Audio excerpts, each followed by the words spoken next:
नमस्कार मंडळी, कशा आहात? मजेत ना? मजेतच राहा. बाहेर मस्तपैकी पाऊस पडत आहे.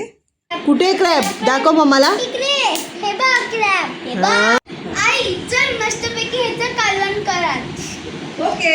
आता नातवंडांची शिफारस आहे खेकड्याचं कालवण. त्यासाठी इथे कांदा घेतलेला आहे, खडे गरम मसाले, तेही चांगलं भाजून घ्यायचं, सुकं खोबरं, अद्रक, लसूण आणि कोथिंबीरच्या काड्या चांगलं भाजून घ्यायचं. भाजल्यानंतर मिक्सरला बारीक करून घ्यायचं. इथे खेकडे घेतलेले आहेत. खेकड्याचा प्रत्येक पार्ट वेगळा करायचा आणि खेकडे स्वच्छ धुवून घ्यायचे.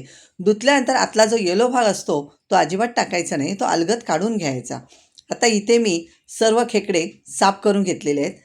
प्रत्येक पार्ट वेगवेगळा साफ करून घेतला. आता ज्या आंगड्या असतात त्या पाणी टाकून आपल्याला मिक्सरला बारीक करून ते गाळून घ्यायचं. फोडणीला तेलामध्ये खूप सारा लसूण, लाल तिखट, हळद आणि मसाला 5 ते 7 मिनटं मध्यम गॅसवरती परतून घ्यायचं. त्याच्यानंतर आपल्याला खेकडे आणि आंगडे टाकायचे, तेही चांगले 5 मिनटं परतून घ्यायचे.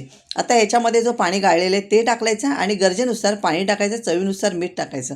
अर्धे खेकडे मी इथे भरून केले आहेत, आमच्याकडे पद्धत आहे, तेही टाकलेत. कालवण चांगलं अर्धा तास चांगला उकळून द्यायचा. तयार कालवण काढून घ्यायचा.